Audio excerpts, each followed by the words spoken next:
Facing Deep Racism and Violence. And the speaker is Professor Lester R. Kurtz, who is a professor in George Mason University's Sociology and Anthropology Department in Fairfax, Virginia. We've just seen the cap. He teaches nonviolent civil resistance, comparative sociology of religion, peace and conflict organization, and both Western and non-Western social theory. And he lectures regularly at the European Peace University. He was previously Director of Religious Studies at Texas and holds a Master's in Religion from Yale University and a PhD in Sociology from the University of Chicago.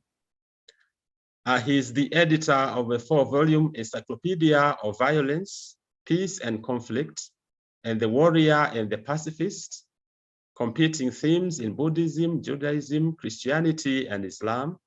Is co-editor of the 2-volume Women, War, and Violence, as well as The Paradox of Repression, Nonviolent Social Movements, Nonviolent Conflict and Civil Resistance, The Web of Violence, including Gods in the Global Village. And the list is quite long. And he's the past chair of the Peace and Justice Studies Association, as well as the Peace, War, and Social Conflict section of the American Sociological Association, which awarded him its Robin Williams Distinguished Career Award in 2005. He has also received several other awards. And I would like to mention just one publication, which is Global Peace Studies for Sustainable Development in Africa, which is here. And of course, he co-edited it with Egon Spiegel, Liu Cheng, and myself. So we have the right person for our speech webinar today. So please welcome Lester R. Kurtz. So the pleasure is ours to have you, our brother, Lester Kurtz. And so you are welcome to share your screen and your slides, and the rest of us will mute our microphones to make sure that everything is in order. So thank you very much indeed for joining us, Lester. Wonderful. Thank you. Thank you for this opportunity. I'm really pleased to have this chance to speak with this group, and look forward to a conversation. I've been working on this idea of global social thought for quite some time. It actually grew out of a Quaker workshop on racism, and there was in the process of the workshop, they asked for a white volunteer. I put up my hand, and the person running the workshop said that I was supposed to ask one of the non-white members of the non-white participants what they wanted me to do as an ally in the fight against racism. And she said, I asked for the director. This was the Dow, Texas, Arkansas, Oklahoma region of the American Friends Service Committee, the Dow region. And so I thought maybe she would want me to send students to do an internship or raise money for their organization, their programs, something like that. But instead, she asked me to spend a whole year, 1 year, reading only non-white authors. And it was a brilliant request,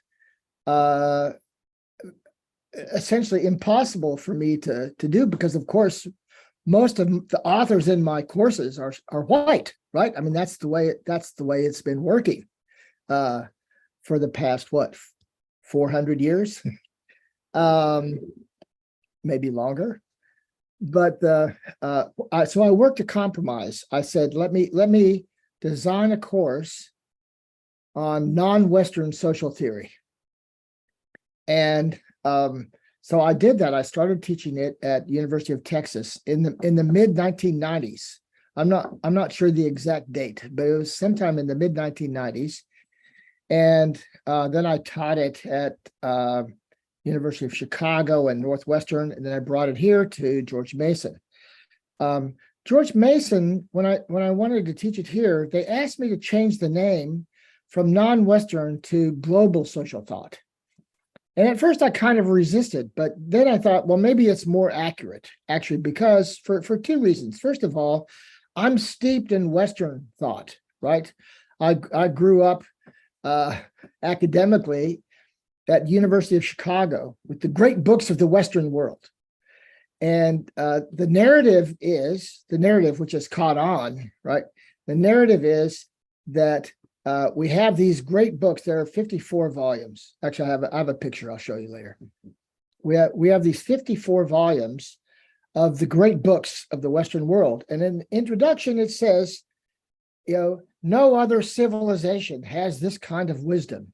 And all you have to do is read these 54 volumes, and you're educated. In fact, University of Chicago used to offer a bachelor's degree based on the great books of the Western world. So I thought, well, it's time for the great books of the non-Western world. And I think the time is even more ripe now, as we've overcome so many of those boundaries, and we become more sensitized in many places around this problem of the world being dominated by the Western social thought tradition. When I taught for a semester at Dunhai University in Taiwan, and I saw a syllabus for the classical theory course on the bulletin board, and it is exactly the same readings that we had back in the U.S. It's Weber. I think Marx was there. Marx, Weber, Zimmel, Durkheim, but no Confucius, no Lao Tzu, right? Nobody from anywhere outside this classical tradition. This small group of authors from the West that's dominated our thought. So I started teaching this course, and now I'm calling this my grand finale research project. I've decided I want to scale this up. I really want to make this sort of my focus for the last decades of my career, however much time I have to work on these things, and so. But I obviously I can't do it myself. What I have to do is to bring in collaborators, which is part of why I jumped at the opportunity to speak to this group. So let me go ahead and share my screen and talk a little bit about what I'm trying to do and give a little context. I have some context here that I'm not going to go into in any detail, but I want to do just a little bit of this. This is part of this is how I start my my global social thought course, and I'll give you some links in the chat later for some of these resources, like my syllabus for the course. But basically, what I'm suggesting is that we won't discard the dead white men, right? We have a lot to learn from them, but we need to begin broadening our path, right? And bringing other kinds of social thought into the mainstream. I love this map. Have you seen the upside down map? I mean, why is it that Europe and America are at the top of the map? Well, obviously because the Europeans made the map that we all use, and in fact, a lot of maps that we have here, they have the Americas in the middle, and then they split up Europe and Asia on both sides. which is increasingly problematic and puzzling, right? So if you look at the world's map, we have on the right, clear on the right hand side here, we have this tiny little portion of the world where all of the modern social theory, the whole basis of modern theory, comes from this tiny little corner of the world down here, Europe, with German idealism, French positivism, British utilitarianism. And we have some of that being filtered because after America took over some of the intellectual dominance for the West on behalf of Europe, some of those European traditions are filtered through American pragmatism.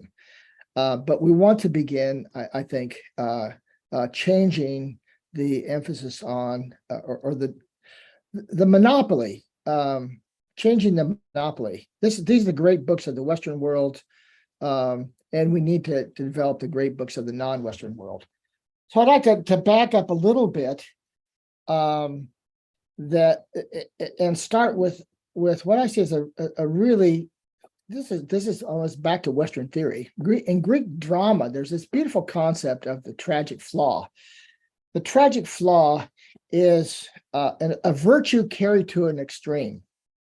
Virtue carried to an extreme, and the virtue of Western thought is this ability to break down, to reduce, to isolate, to make a distinction between the subject and the object, to see the objects of our inquiry as indeed objects.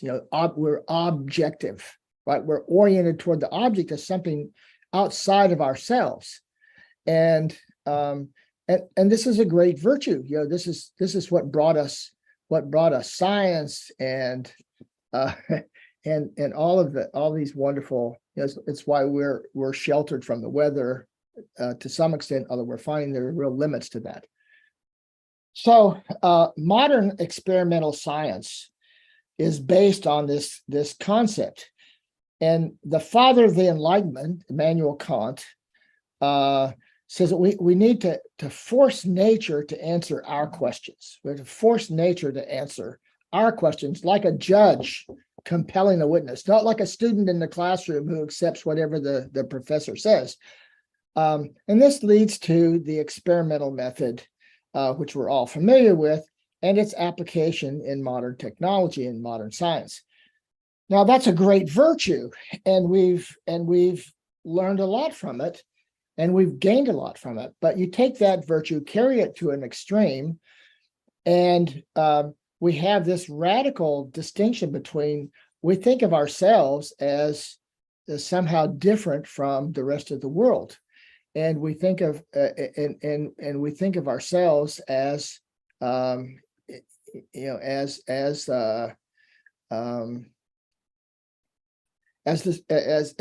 somehow unique and individual, right? So we have this shift from collectivism to individualism in the culture. Then we have the distinction between the colonizer and the colonized. So the whole colonial process involved the same kind of split between the subject and object. We have humanity versus nature, and this leads to environmental exploitation. So we have the creative energy of modern civilization, all of the technological benefits, but we also have racism, human rights violations, and of course, now the climate crisis that faces all of not only humanity but all of life on the planet. So we have the Enlightenment. There's this wonderful book by Emmanuel Chukwudi Eze.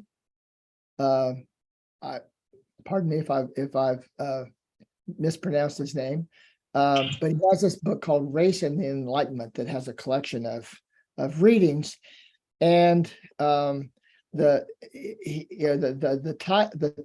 title of this selection from Kant is taken straight as a direct quote from Kant. It says the fellow was quite black, a clear proof that what he said was stupid. So our great father of the Enlightenment was also quite a racist. So we have the climate crisis. I won't go into all of this. How did we get there? We have the scientific industrial revolution. If I'll put this link, I don't think I have time to play this, but Hans Rosling has this incredible. Actually, let me play. It's not too long. Let me play this for you. Visualization is right at the heart of my own work too. I teach global health. And I know having the data is not enough. I have to show it in ways people both enjoy and understand. Now, I'm going to try something I've never done before, animating the data in real space, with a bit of technical assistance from the crew. So, here we go. First, an axis for health, life expectancy, from 25 years to 75 years. And down here, an axis for wealth, income per person, $400, $4,000, and $40,000. So down here is poor and sick, and up here is rich and healthy. Now, I'm going to show you the world 200 years ago in 1810. Here come all the countries. Europe brown, Asia red, Middle East green, Africa south of Sahara blue, and the Americas yellow. And the size of the country bubbles show the size of the population. And in 1810, it was pretty crowded down there, wasn't it? All countries were sick and poor. Life expectancy were below 40 in all countries. And only UK and the Netherlands were slightly better off, but not much. And now, why start the world? The Industrial Revolution makes countries in Europe and elsewhere move away from the rest. But the colonized countries in Asia and Africa, they are stuck down there. And eventually, the Western countries get healthier and healthier. And now we slow down to show the impact of the First World War and the Spanish flu epidemic. What a catastrophe. And now I speed up through the 1920s and the 1930s. And in spite of the Great Depression, Western countries forge on towards greater wealth and health. Japan and some others try to follow, but most countries stay down here. Now, after the tragedies of the Second World War, we stop a bit to look at the world in 1948. 1948 was a great year. The war was over, Sweden topped the medal table at the Winter Olympics, and I was born. But the differences between the countries of the world was wider than ever. United States was in the front, Japan was catching up. Brazil was way behind, Iran was getting a little richer from oil, but still had short lives. And the Asian giants, China, India, Pakistan, Bangladesh, and Indonesia, they were still poor and sick down here. But look what is about to happen. Here we go again. In my lifetime, former colonies gained independence, and then finally they started to get healthier and healthier and healthier. And in the 1970s, then countries in Asia and Latin America started to catch up with the Western countries. They became the emerging economies. Some in Africa follows. Some Africans were stuck in civil war and others hit by HIV. And now... Of course. You know, here's an interesting part of his analysis, right? I mean, I love what he's doing here, but if you're following what's happening, you see the blue countries are Africa. Why are they stuck down there in poverty? Because of civil wars and HIV.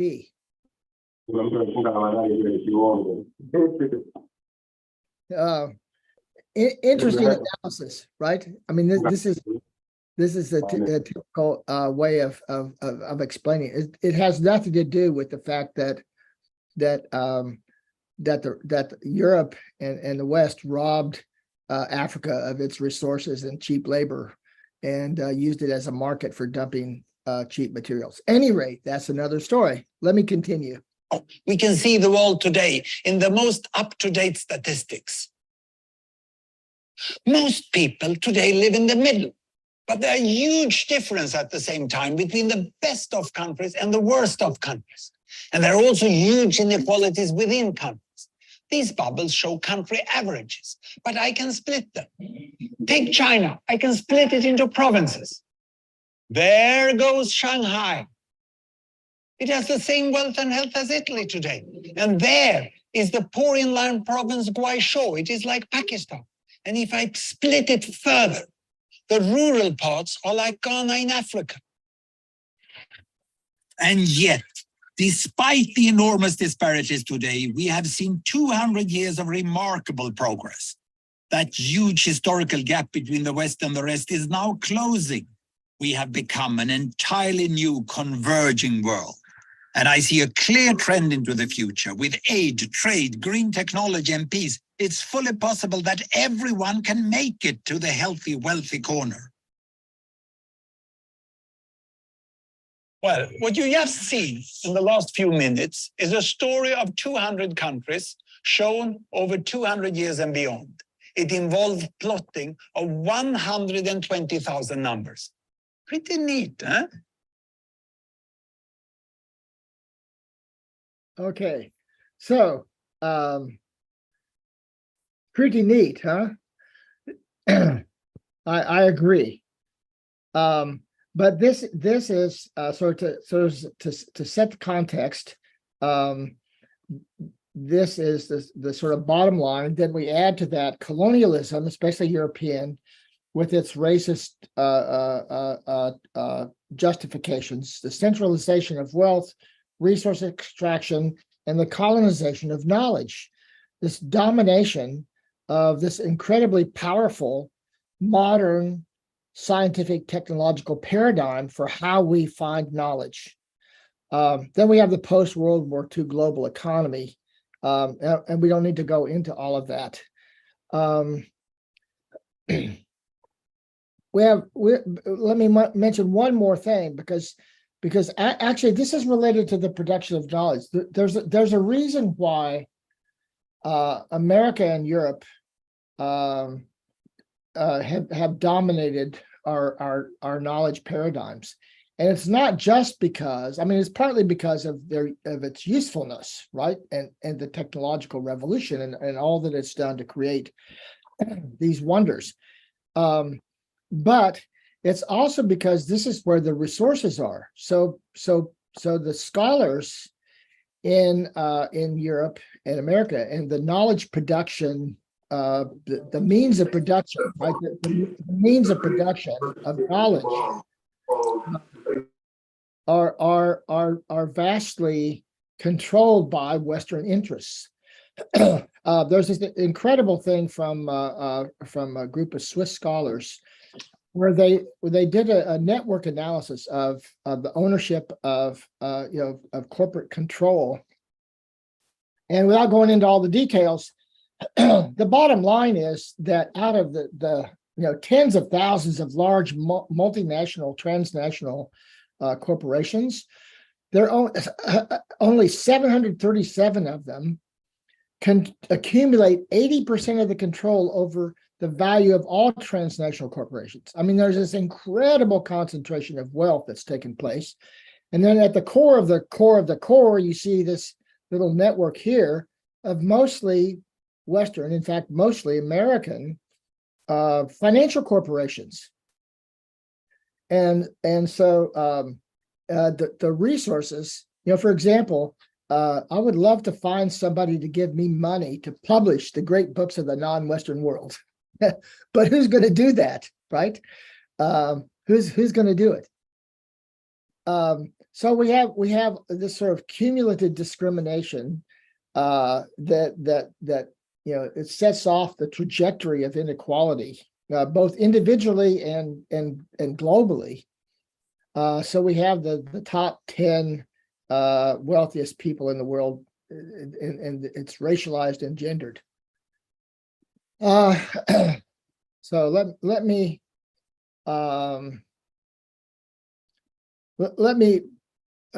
push ahead here and get to it looks like I've repeated some of my slides.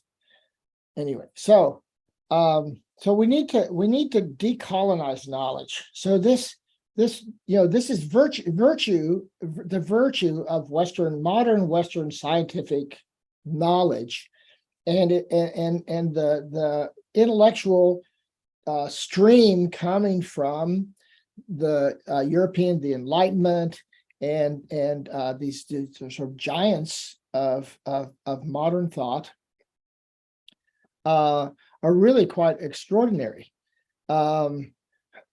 But they've shadowed these other streams of thought coming from other parts of the world, and it's time to decolonize our knowledge base, right? To bring other streams of thought into the mainstream. So in the course, this is how I organize the course. I start with Gandhi, and I tell you what. First of all, when I first taught the course, I started with Gandhi because I'd been studying Gandhi for a long time, and I thought there's an incredible social thought in Gandhi's work, and he addresses all of the major questions of social theory, although he's not a systematic social theorist or even a scholar for that matter, although he read and studied and wrote voluminously, 100 volumes of his collected works. But he's also a kind of interesting bridge. He's a bridge from what we now call the global South and the global North, from ancient and modern, and he bridges. He takes the wealth from these spiritual and intellectual traditions from around the world. So I started with Gandhi, and I've kept that in when I teach the seminar, because I think it's still a useful place for us to begin, and everybody kind of knows Gandhi, at least in general, although not so much as social thought. Then we turn to ancient Asian thought, first South Asia and then East Asia, right? So we start with the Vedas and the Bhagavad Gita, and then moving toward the Eastern with the Buddhist thought, Lao Tzu, Confucius, Mozi, and so on. And then African social thought. Now this is where you can help me, because obviously we don't have the same great books, because we have an oral tradition, right, until fairly recently in the long span of time. And yet there's a lot of social thought in African civilizations, which is not to say there wasn't book learning like some of the great universities like Timbuktu and so on. Islamic social thought and indigenous American social thought. Although more generally, a lot of this now we can also see as sort of indigenous thought, and we have and is sometimes framed that way. So after we look at kind of classics from these streams of thought from around the world, back coming to us from the ancestors, right? And then I do a series of substantive issues. Social movement and liberation theories, anti-colonialism, liberation theology, racism and ethnocentrism, human rights, women's rights, and reading all non-Western authors. By the way, one more thing I forgot to mention at the beginning. I don't know, some of you may know Chaiwat Sataanand from Thailand, one of my favorites. And I once invited him to join my class when I was teaching it in Korea. He joined my class by Zoom. I said, I'd like you to talk about non-Western social thought. He says, oh, I don't like the term non-Western. And so he started off, he told this story about there was an ancient Chinese emperor who wanted to learn from the West. So he sent an ambassador to India to learn from the West. So, since then, I don't know what to do about non-Western. We kind of know what we mean by non-Western, right? But it's an issue. So we read non-Western authors or global South authors or non-white authors. Climate crisis, ecology and sustainability, domination, economic paradise, peace and conflict, spirituality, health, the state, politics, and national community, sexuality, and family. So we try to do this kind of superficial overview of a lot of different standard topics of contemporary social thought, reading non-Western authors.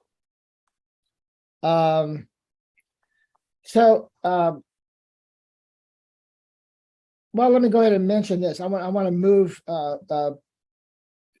soon to discussion, but this is what I mean by the bridge of Gandhi. I did a little comparison here between Hobbes and Gandhi, and can you see that? Okay. Actually, I have to move my my gallery of people up to the top so I can see it. So if we, because Hobbes was sort of a key figure in creating modern Western social sciences, and so part of what happens is, this is sort of standard sociology, orthodox sociology, is that social thought grows out of a context, right? So if you compare Hobbes and Gandhi in their social thought, we have Hobbes growing up, or doing his work in 17th century England, where we have this growing social strife, a lot of chaos, and Gandhi living under the oppressive colonial rule of the British Empire, late 19th, early 20th century India. So Hobbes wanted to solve the problem. This is the Leviathan, right? Hobbes believed that you had to have a strong central authority to bring order out of chaos, right? And by the way, much like Confucius in that way. But he wanted to impose order from above by having this centralized state, persuade people to obey the law. For Gandhi, the problem was the strong centralized state, right? The British Empire, the British Raj. So he wanted to persuade people to respect everyone, but to disobey unjust laws, right? So he encouraged resistance to corrupt structures and to provide order by having people, develop discipline and respect for one another, treat one another nonviolently, and to connect human rights and duties. So you can't just talk about rights, you also have to talk about duties, because without people, protecting other people's rights, you have no rights yourself. So Hobbes believed in the absolute authority of these political sovereigns, had to have tyranny for the good of the people. Gandhi believed in the authority of God, and individual conscience is adequate, and the state imposes violence and injustice and only temporary solutions. They both have some kind of egalitarian ethic, virtues of justice and charity. For Hobbes, justice and service, I think, for Gandhi. Hobbes believed they have very different views of human nature. Hobbes believed that people are essentially selfish, right? And actually, Adam Smith turns this into a virtue. that Hobbes thinks human action is driven by unlimited desires, perpetual motion, and this is why you have to bring in some kind of control from the top. And Gandhi believed that ultimately human action is driven by love and nonviolence, that we're basically nonviolent creatures. We're bonded to each other. We're motivated by love and community and so on. Primary motivators for Hobbes are restless desires for power after power and the avoidance of violent death, self-preservation. For Gandhi, primarily motivators of human action are ahimsa, nonviolence, and the preservation and welfare of all. So Hobbes has this nominalist, atomistic, reductionist social thought. Gandhi has a kind of collectivist, realist social thought, but with a strong belief that individuals can have efficacy, right? That they can act. And this leads to Hobbes leads to early scientific philosophy, Gandhi has what he calls his scientific experiments with truth. So if we want to discuss that later, we can. Okay, briefly, I won't go into any depth on this so we can have more conversation. But there are a couple of really key concepts in ancient Asian social thought. One is yin and yang, right? That comes out of the I Ching. Confucius writes about that, and Lao Tzu really makes it come alive. Which leads us not to some kind of conflict and strife and violence, but recognizing that we're all one, but we have differences and we celebrate the differences. The notion of karma, I have a little article on karma as social theory. Every thought, word, and deed has consequences. And I find this is very good social theory, right? And in fact, what tends to happen is that as we engage in our thoughts, words, and deeds, they have this consequence. It ripples out to people around us. Our karmas become intertwined. And I once had a Tibetan monk explain that to me when I was talking about interviewing the Dalai Lama about Gandhi, and I said, "Oh, I unfortunately, I didn't get my picture taken with him." And the monk says, "No, what's more important is that your karma is intertwined with the Dalai Lama because you spent 45 minutes with him." I thought, well, this helps my karma. Well, I started thinking about this notion of intertwined karma. Very helpful social theory, actually. Okay, so African social thought, and here's where probably you can help me. So we have these more emphasis for a long time on oral narratives, but then we have music and sculpture. There's a lot of social theory in those things. The concept of Ubuntu I find especially helpful. I am because you are. There's this reciprocal aspect of our very nature. Actually, my wife Mariam has written about this. In moments of grief and trauma and pain, we have social support, and also in happy moments. So both of these sort of prime elements of human experience, Ubuntu comes into play as a way of bringing people together rather than taking them apart. Islamic social thought, Ibn Khaldun, understood and wrote about most of what the Western scholars wrote about much later. And then indigenous American culture. For example, this concept of the law of the breath, which is really beautiful. You take in, but you have to breathe out. You both take and give, and this is the contract that we make before we're born. Right, when we're born, the very first thing we do is we have to breathe. Right, we breathe and we take in and we give out. And some people have suggested, Native Americans have suggested, we're in danger because we're trying to take more than we're giving, which is what's creating things like the climate crisis. So that's the course. That's kind of the plan for the project is to try to begin looking for people from these various streams of thought and non-Western scholars to begin building some kind of momentum for introducing these things into the mainstream. So I'll turn it over to the wisdom of the group here. Questions, comments? Thank you so much, Les, for this wonderful presentation. Wow, we wish we had more time for the presentation, but now let's open the floor for questions and comments.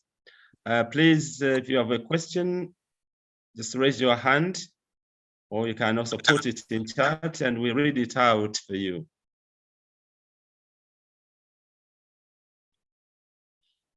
We are still internalizing your great ideas. Also, if you have any suggestions, if you can put them in the chat, if you have ideas, sources, links, anything that can help with this process, I'll save the chat so I have all those at the end as well. Thanks. Perfect.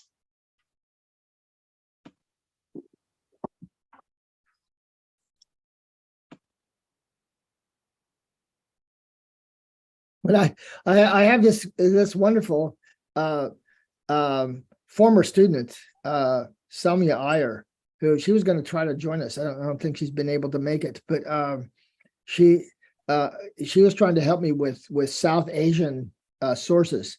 And I said, well, there are 54. She said, if there are 54 books of the great books of the Western world, then for the great books of the non-Western world, we need 200 volumes. I said, whoa, I think we might have a little trouble finding the publisher for that. Of course, we can also do a lot online, but I'll be quiet and move to. Right. Yeah, it seems Meg has something to say. Meg, you are welcome. Yeah, thank you. Right, I've already mentioned a few things in the chat, right? I don't know if you saw that. Yeah. And so, coming from philosophy, right, equally suspect as sociology, I've just been through my Hobbes and Rousseau, work this in terms of teaching intro to philosophy, and always, make it more complex and seeing, how do we really have interlocutors. And I don't want to call them non-Western because that's, again, makes the West prominent or non-white, non-Western just shows up folks and their humanity in the negative. So I worry about the language there. And specifically Gandhi, because you've spent more time on Gandhi than on your African slide. And I'd be happy to share my Ubuntu book with you as in galley proofs, and anybody who wants it. Because the book, came out with Routledge, is way too expensive. And so I don't have the final PDF to share with folks. So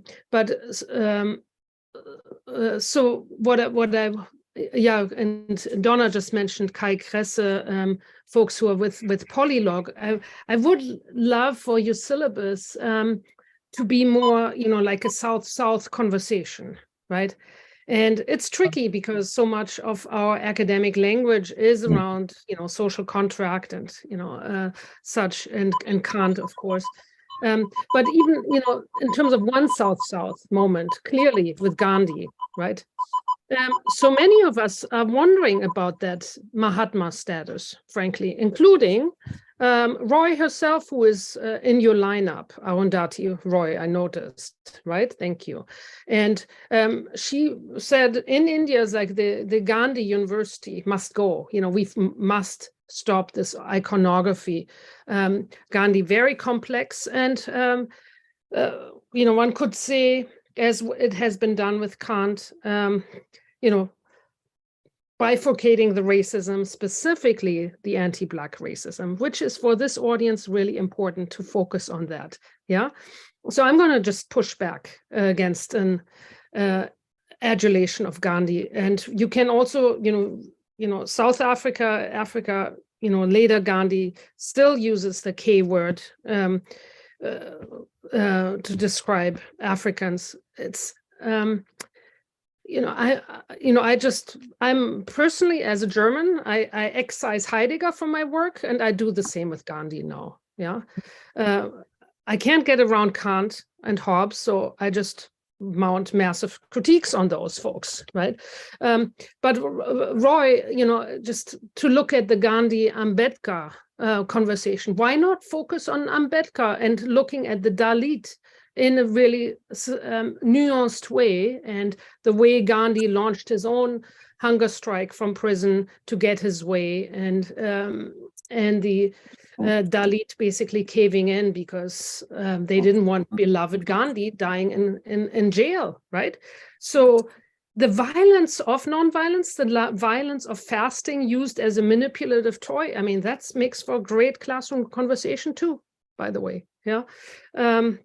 So I'm sympathetic with what you're doing, and I just would like, in a friendly way, to push further, and to get a robust global South conversation going as well. And there's quite a few, with Caribbean philosophy, which, by the way, we also teach in our department.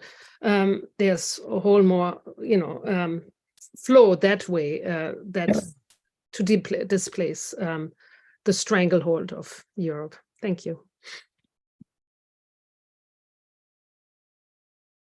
Thank you very much. Yeah, I appreciate your critique of Gandhi, and I understand that.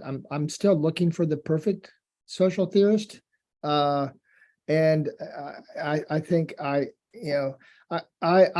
take your advice seriously to downplay Gandhi. I won't give up on him, but I'll downplay him. I won't excise him as you have done. There's actually a wonderful discussion of that by of this problem by Mary King. But I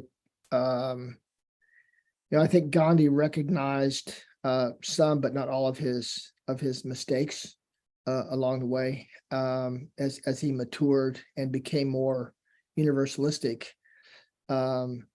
And I think he still has an extraordinary kind of conversation. But I like your idea of making it more of a South-South conversation. I also recognize the irony of my doing it, although I've sometimes found, again, growing out of this idea, this concept of being an ally with oppressed people from my position of privilege. As a kind of white American, tenured professor with the kind of freedom to do what I want, and access to more resources than a lot of the people who need to be heard. So thank you for your contribution. I'd love to see your work on Ubuntu. So I think wonderful. It's a really wonderful concept. Go ahead. Sorry. That's all right. And Kifle, please. You are welcome. Thank you, Dr. Lester. Thank you very much for this great input that made us think more and more. But again, at the same time, I would like to be appreciative of all your work. You have that encyclopedia that you edited for peace. We do have that full copy still. My name is Kifle. I teach at the Kima Institute of Peace Studies and International Relations in Nairobi. And by background, I'm a Jesuit priest. And I just want to comment a bit on the African conception of the human person. Unlike the human person being seen as individual, in African context, we see the human person in communion with, not just individual in communion with. That's how you define. That's where it can, this adage comes, I am because we are.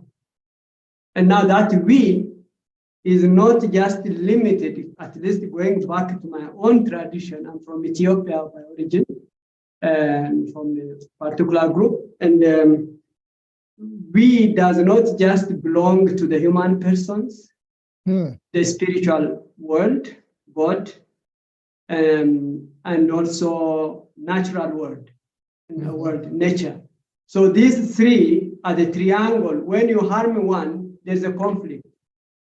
And in this sense, you have to, these are cosmopneumanthropic view, the cosmic, spiritual, as well as human world view, working together. When one is harmed, aggressed, the other one is affected. In that case, harmony is disrupted.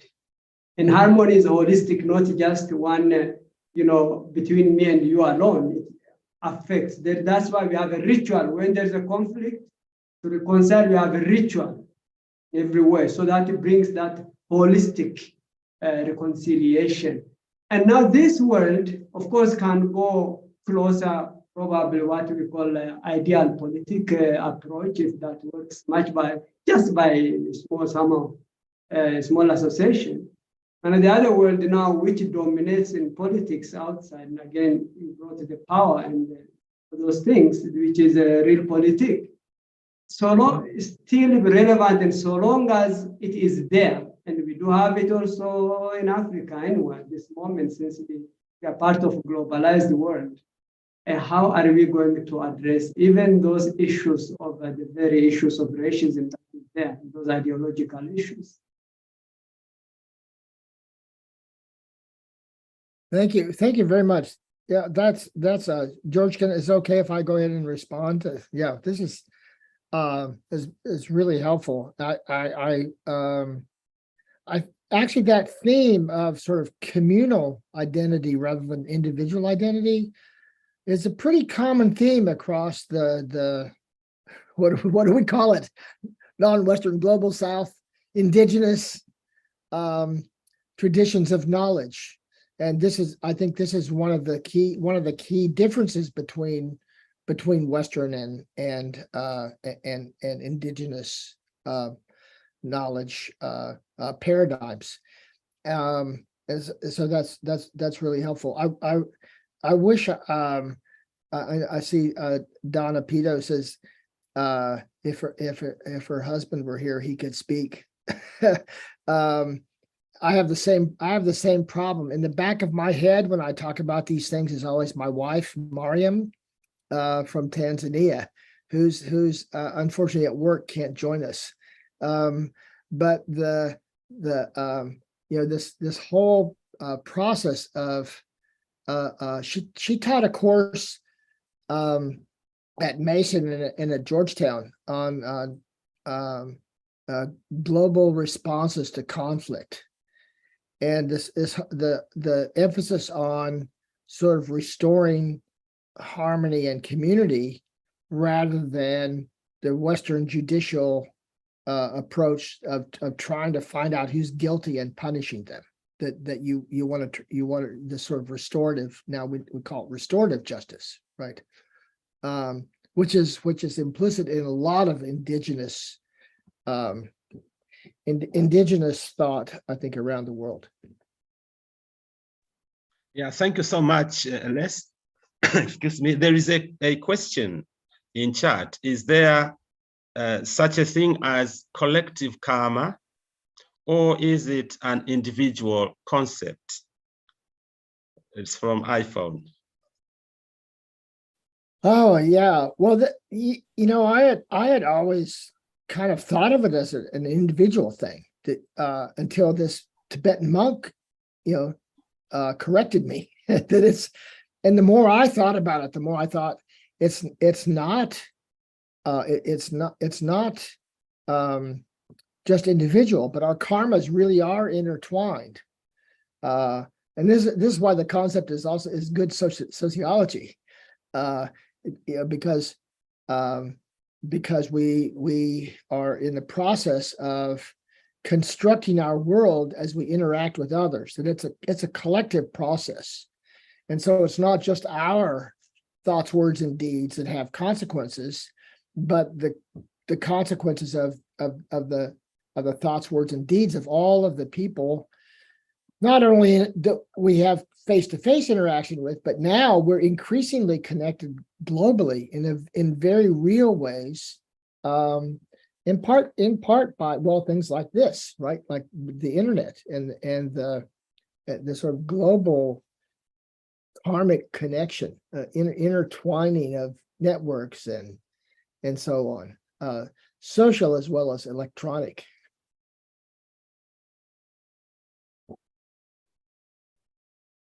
Wonderful. Do you still have another? Okay. Africa, if you could please unmute and ask your question or make a comment.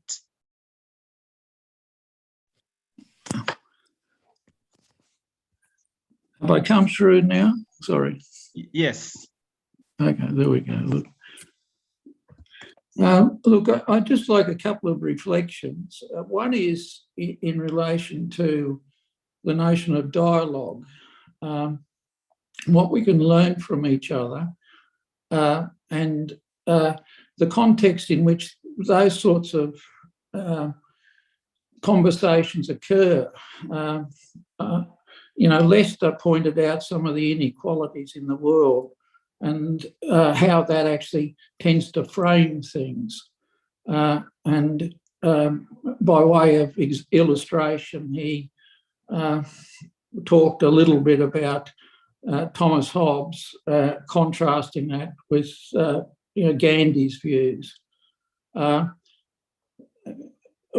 In terms of those dialogues, I think sometimes perhaps we need to probe a little bit about how certain people are actually given iconic status and how they then influence strands of thought, selective knowledge traditions.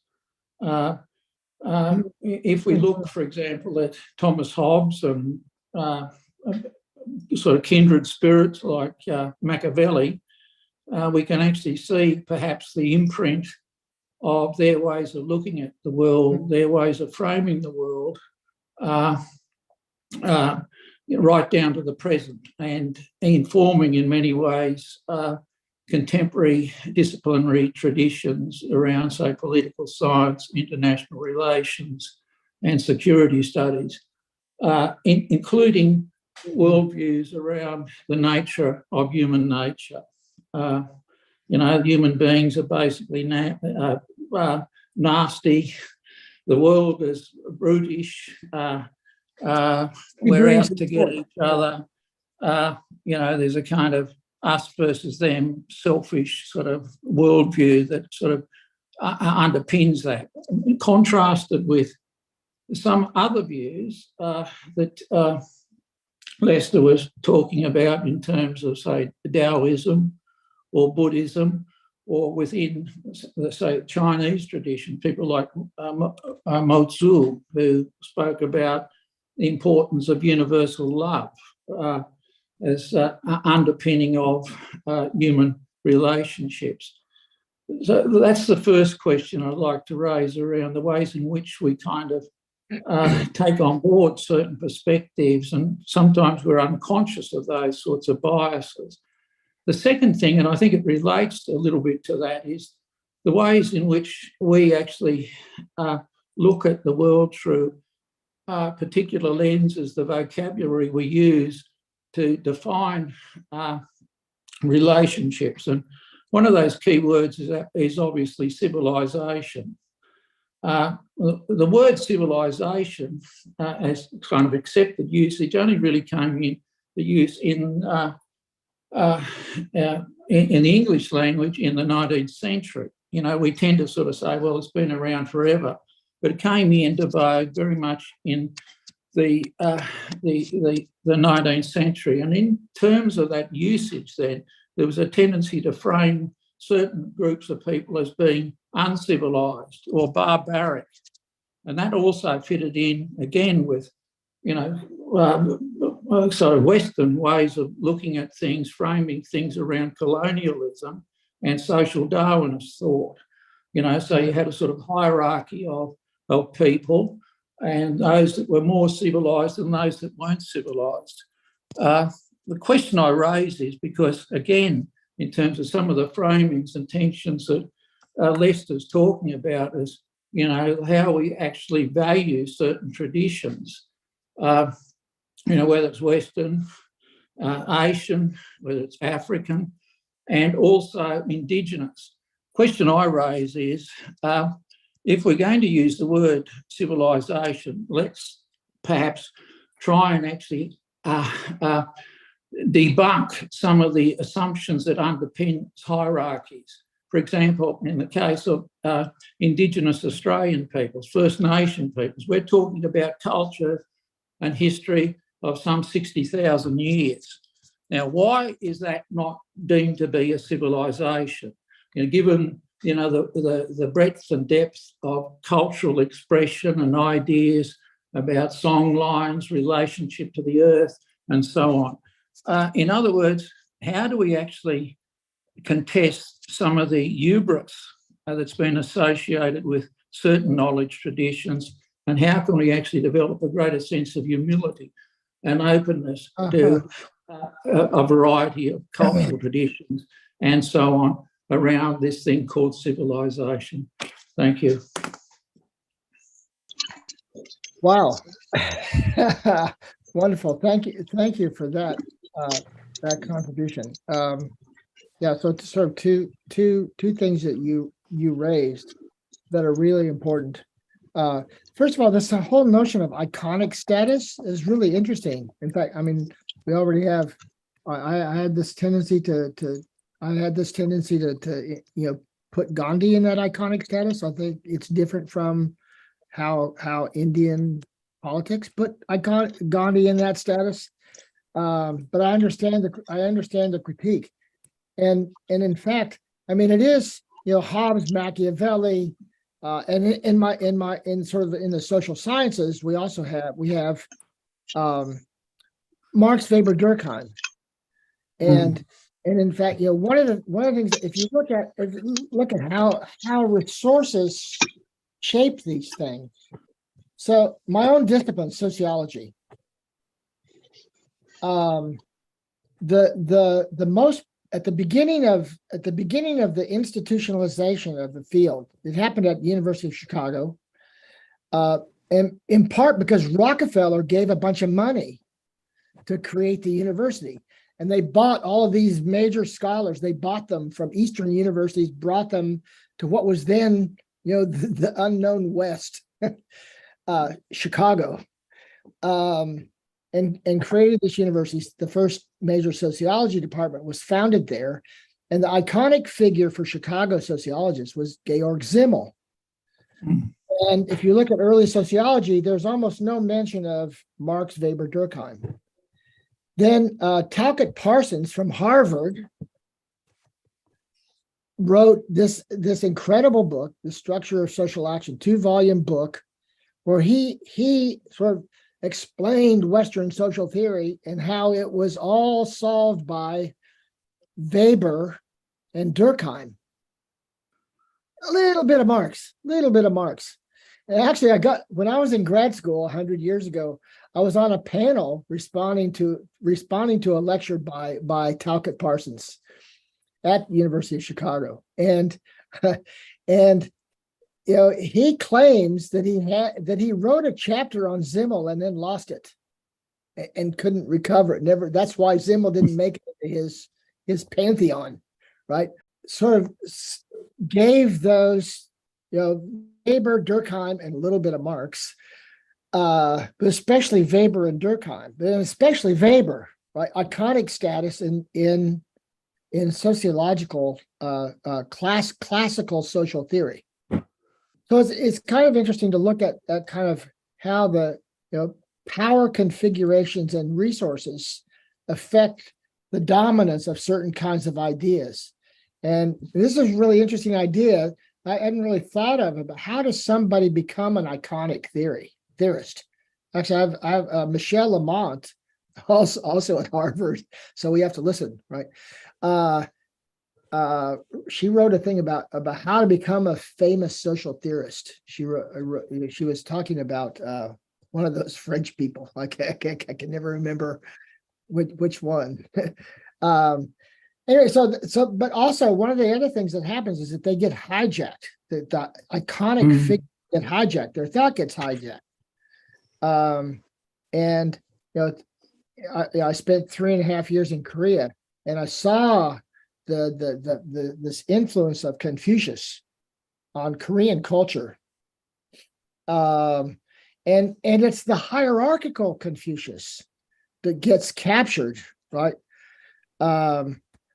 It's obvious. You can see why the Chinese emperors loved this side of Confucius. Filial piety, respect for your superiors, this hierarchical notion of social order. Husbands and wives, rulers and subjects, elder and younger. Oh, the emperors loved that stuff. So Confucius became iconic. And it carries right over through, you know, all the South Korean dictators, but it's still there right under the surface, even after the democratic revolutions. But if you actually read Confucius, he talks a lot about reciprocity, about the duty Yeah. of people in high status to people who are below them in status. Of course, he was writing to the people in high status, because the people in low status, they couldn't read him anyway. So it's interesting to think about how this sociologically, how this process of theoretical dominance happens, and how could we counter that? You know, how can we create new icons, but also maintain the critical element of even the that we raise. The second one is that I love your discussion of civilization, and this part of the solution is humility, right? And actually, you know, Gandhi talks about that. You have to reduce yourself to zero, he says, in order to understand anything. And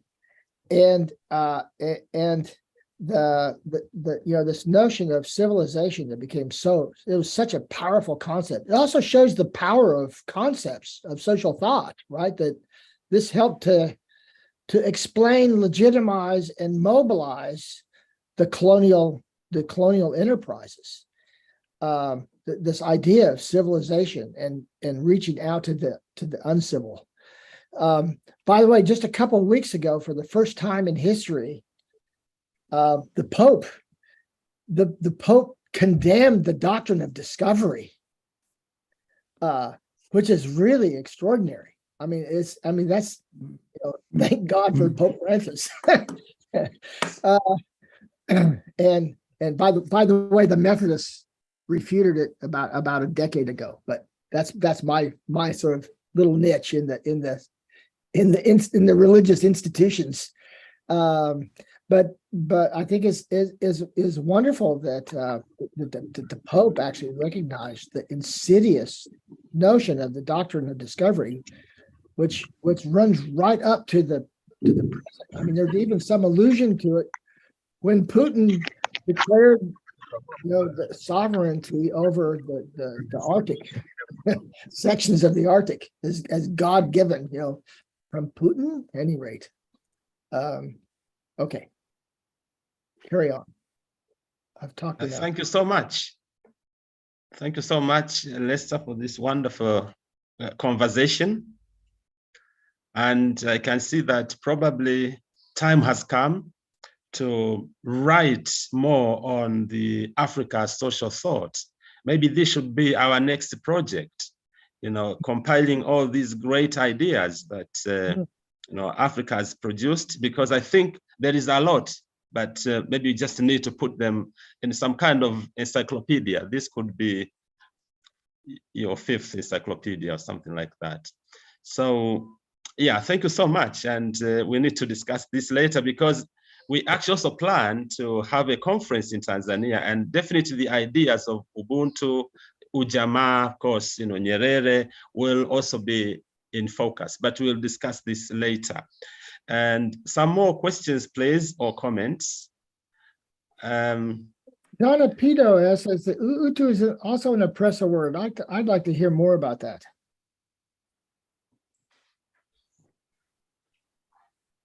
Donna Pido, if you hear us, please, could you respond?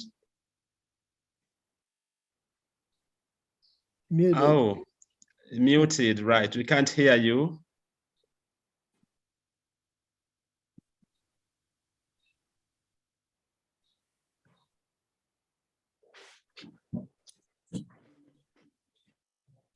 Seems like we can hear you now. Donna, can you say something? No. Maybe Donna can give a comment by using the chat room, Right. or asking something by using the chat room. Donna, can you use chat? Yes, she has already written in chat.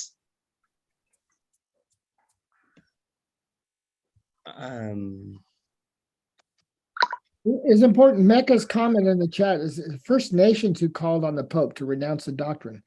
That's that's an important aspect of it, isn't it? I mean, it's sort of, Frederick Douglass says, you never get anything without a demand.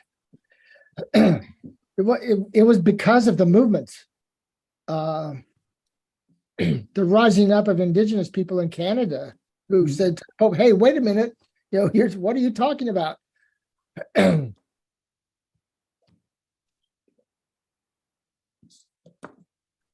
He repudiated it. Okay.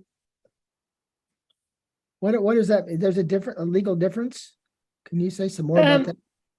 Sure. So my listening to Native News, they were like, we could see there's not much of a difference, but the Holy See, they think very clearly, very legalistically about crimes they did in the past, right? And crimes continuing in the present, as we see around, various churches taken to court, right? So it now, and it also is connected to the infallibility claim that they created in the 19th century. So you don't want to just badmouth the former pope, who went on with some doctrine. So they now created the legal fiction that it was never part of Catholic doctrine, right? So that's a repudiation. It's renouncing would say, yeah, we messed up, sorry, right? Now it just disappeared. It's sort of another weird twist on the Rawlsian veil of ignorance. We just shrouded it in ignorance, and then voila. So, indigenous people are not stupid. They pick up on stuff, right? It's like an annulment rather than a divorce, right?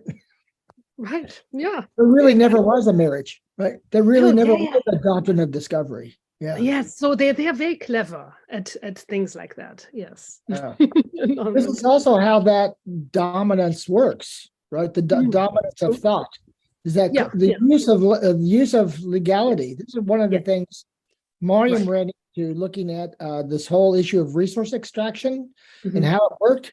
The colonists came in and they gave names. It was all done by the book, right? Robbing the land. It was all legal. It was all done by the book. And so the legal terms for land ownership, land holding, and that sort of thing, they didn't translate into indigenous languages. They didn't make any sense.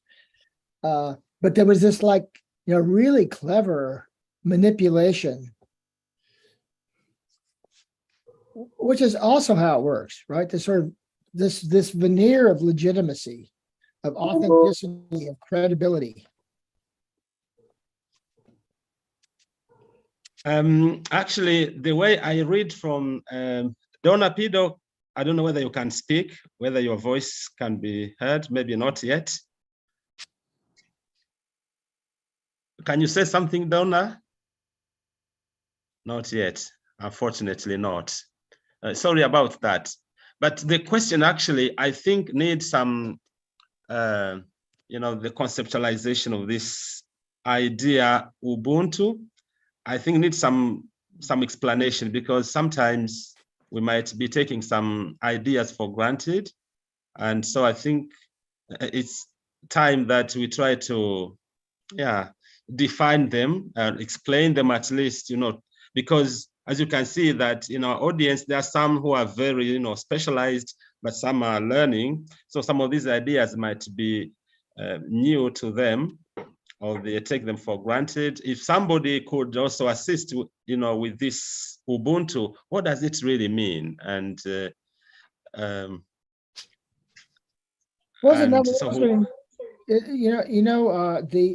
Archbishop, our beloved Archbishop Desmond Tutu, because of his institutional authority, I think he raised Ubuntu it's been there for thousands of years, right?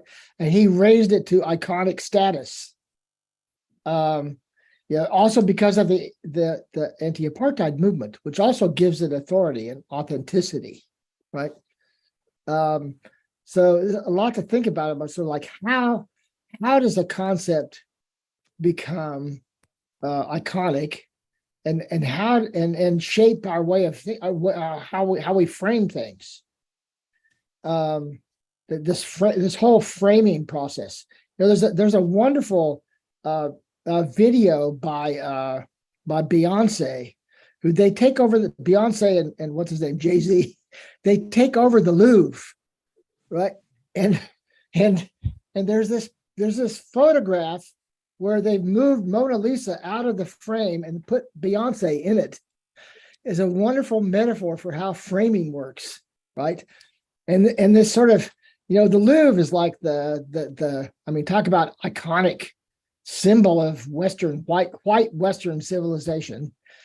And to have Beyonce and Jay-Z take it over and put Beyonce in the frame instead of Mona Lisa is a really fascinating sort of framing. And again, it's because of resources, right? They were able to do it.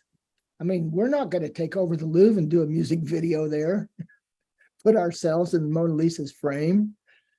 How does this all work? And how do we shape it? Right. Again, the power of the people, that's part of what we have going for us. So we have that ability, like the Indigenous people of Canada, to put pressure on the people who speak with authority. I mean something, Dr. Ntaremwa? Yes, please go ahead, Asa. And then we go to Kifle. I'm Asa Mwambene calling from Tanzania.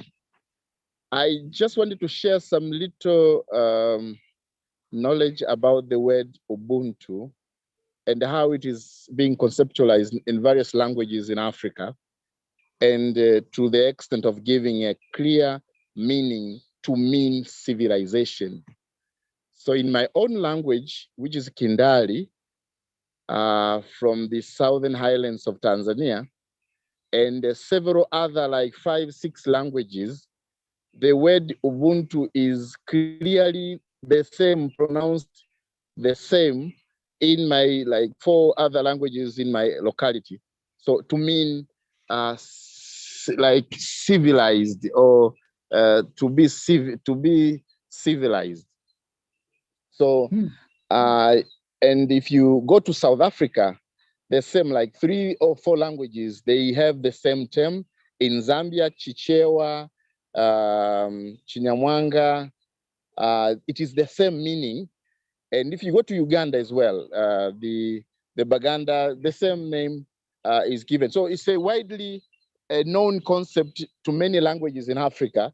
That means in the very popular tribe in Tanzania called Sukuma, if they want to show the difference, that are you also a person, or are you also a civilized one, or are you also someone we can call a person, or a real person, they would tell you, nawe ulimno, meaning, are you also a person? So to me, the concept of Ubuntu is a word that emanates from a clear African setting and African understanding and the context to mean civilization, to mean civilized, or a full person who can manifest, to embody all avenues, or all civilized manners that a normal person would be described to be a civilized person.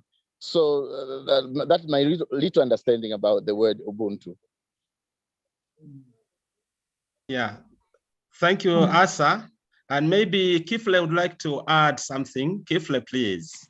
Okay, thank you. Just adding, Africa is also a multicultural place. Sometimes when we say Africa, it's like everywhere is the same way that you can think and act. But nevertheless, I wanted to move with this idea of Ubuntu, although it's not my language in the sense to use the term Ubuntu, that's more of a Bantu background. But what I would like to highlight is that, yes, in reality, sometimes we also live in the world where there are pecking order that continuously exist. One group wanting to be better than the other and all those things. But But nevertheless, that idea which my previous speaker, brother Asa spoke, is still something to hold upon, because civilized in the sense that when you act like a human, we do use in English inhumane act, and this person is inhuman and something like that. In that term, if we were to go in that term, maybe that the term say, are you also human? In the sense when the way the person behaves and acts, if we take it like that. But it's, I think, more of a concept. When you take the concept of a human person in each group, even if people can say, yeah, Ubuntu, whatever, but the conceptual side is something more positive than it would go to negative dimension. It's like, we can say family. Family is a glorious thing you can say, but go down into reality in the family. There's a lot of, it falls short of grace anyway, in the sense. But we do love the family because the concept of a family is something beautiful. Something is there that we want it. Nevertheless, on the ground, to have those things. Just I wanted to add that, and it's true. Sometimes one group would use a term to mean to denigrate other group, like just coming to Donna's point. It's true. A group can use the term to denigrate others, but that does not mean that that concept cannot be raised higher. I mean, that word cannot be raised higher into a bigger conceptual level. That's just my approach. Yeah, thank you so much indeed, Kifle. Because okay, there is a Meg, please, and then we go to Stella. Meg, please. Right. Thank you. I'm wondering if it's helpful to go back to the global north for a change, just to trouble the Ubuntu, meaning this, having sort of that cachet that other words don't have. And I appreciate Donna talking about Bedo Dano being human in Acholi, northern Uganda, right? So when you look at the deontology, right, in a way that it's usually taught in philosophy, straight up, everybody thinks it's Kant. There's lots of deontological traditions. Yeah, it's just duty-based. Yeah, and there's divine command that all gets excised with the secularization, with the Kantian turn, epistemological turn, right? So in that way, or let me go to the indigenous frame, looking at Ho'oponopono, specifically associated with the Hawaiian reconciliation practice, right? To suggest Ho'oponopono works for the Dakota people, works for indigenous Africans, would be preposterous, right? I'm not sure if it's oppressive or if it's just misguided. Yeah, so it's important to then again have, as Lester says, a concept of humility here, and be also very contextual and saying which context am I using it. Archbishop Tutu, of course, he coming, being trained in the Episcopalian and the Christian tradition, then also Christianized Ubuntu.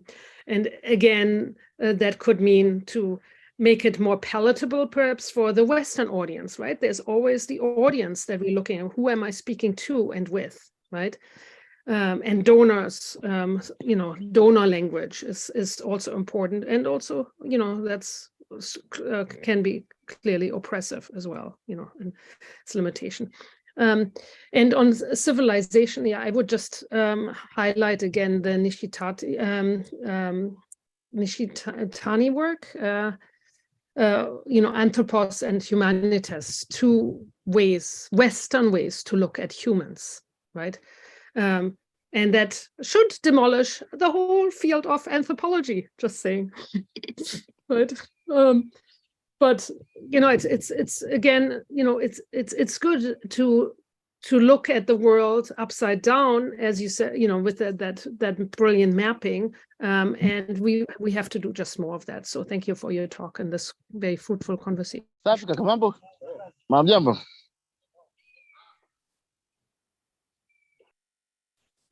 And Stella, please. Good day, everyone. Hello. Okay, I joined the conversation late, but I had the discussion about Ubuntu, and reflecting on that in my context, a Cameroonian and from the Sotland.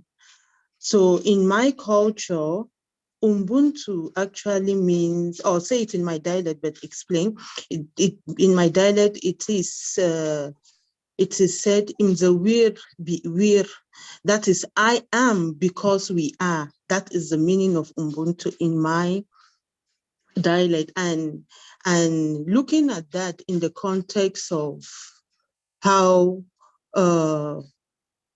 my community and society evolved, and in the context of how Ubuntu actually helps in building peace, I can reflect on the fact that back then, the aspect of, or the issue of gender-based violence was actually sort of addressed using this particular concept in my community. Why? Because in situations or in cases where the woman was abused by the husband, usually the community will report that to the paramount chief, and the husband will be taken to the palace and sanctioned for doing that. So because of that community coming together to support each other, the issue of gender-based violence was actually reduced because of the use of this concept Ubuntu, or in the weird in my dialect. So that's how I relate to that particular concept. Yeah, I just wanted to share that. Thank you so much. Maybe for a quick word from Elisa, and we'll be coming to a close slowly. And so maybe Egon, you'd like to say one thing for closing remarks? No? And maybe Lester, then you can wrap up for us, please. Elisa, please. Thank you very much, Dr. George. And I would like also to thank Professor Lester for this wonderful presentation. I would like to share my view on Ubuntu, which, as many have already said here, it is a word that basically is present in first place, we would say in all human communities. It is there, but it was institutionalized from South Africa as first it was Mogobe who wrote it in his book Ubuntu. He reflected about what is being Ubuntu and what he understands. And also we have this word growing beyond borders from Archbishop Desmond Tutu, who spoke about it in most of his preachings. But I will not talk about that view from the bishop, because as myself, I am born from Ngoni, a father, and from a Shewa mother. And in both languages, we have this word Ubuntu. In our language, which is Shewa, it is called Umuntu. And Umuntu, for those who speak other languages, it might be a little bit difficult to understand, but since it is present in all human communities, we can explain what it means. Like at church, when we are talking about the singularity that God has, the Almighty God, the God we were taught from the God of Jesus Christ, we try to differentiate that Almighty God with the other small gods present in some cultures, like the God of water, the God of air, the God of fire. We differentiate. And in my language, when we talk about, when we want to differentiate, to put stress on God Almighty, we say Umulungu. Umulungu means something different that is in the Almighty God that is not present in other smaller gods. So when we say Umuntu, we are not only talking about the fact or recognizing the fact of one having been born a human person. Umuntu is beyond being a human person. One can be born a person, and yet the community not acknowledging, not seeing that humanness in that person. And we only come to acknowledge the humanness when this person has got universal or universally acknowledged values in a human person. Like when we have a situation whereby I am a soldier, I will give an example, and my role, my function as a soldier is that if I go to fight and I see something that is not similar to the code that I have received from my training, I have to kill, because if I don't kill, I will be killed. But we find situations of soldiers who are compassionate. They were obliged by their ethics to kill, but he will say, no, in this situation, I will not kill. It is a woman carrying a baby in her womb, or it is a woman carrying a baby at her back. And the baby is at her back, it is not an enemy, although this mother can be an enemy. And because of the mother, the soldier will do like ignore the ethics of a military to save the daughter, to save the child, and leave the mother alive. This is something beyond the obligation of a soldier, because he was supposed to kill, but he won't kill. This is Ubuntu, something beyond being a woman. And we find many examples in other examples, like let's suppose medical doctors who are on strike. And in that, it means that they are not obliged to perform their duties. But if they see someone who is really in need of medical attention, they will go beyond the social demand of being in strike. It will say, no, I am a medical doctor and my obligation is to save life. So I will suspend the strike and I will save life. These are just some examples which explain what it means to be the concept of Ubuntu from my homeland perspective of Umuntu. Something that goes beyond us just being a human person, and it goes inside the spirit that is universal. It's not specific of my culture. It is inside every human person to go beyond what is material, what is culture, what is tradition, what is color, what is race, but it's just a human, big in a human person.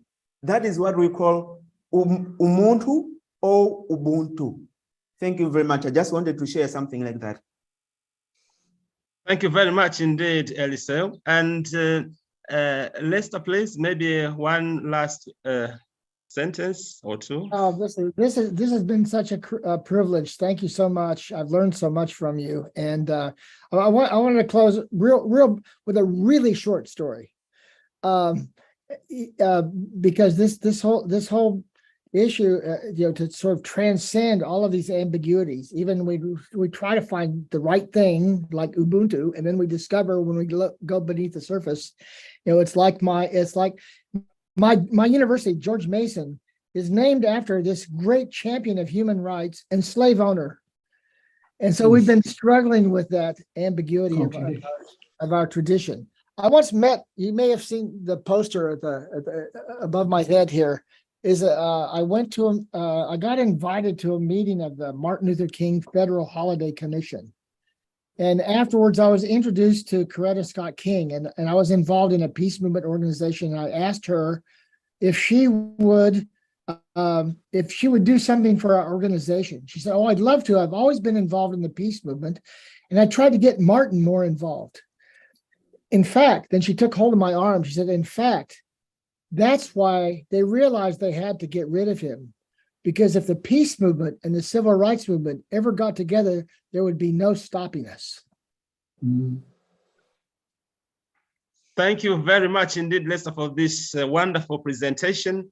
I thank everybody also for your participation, which is always welcome and very active. I welcome you next week for another interesting move. And I'm sure that our speakers, some of them are already here, So we'll see you next week. Thank you very much indeed. Have a nice day. Bye-bye. Thank you very much. Thank you.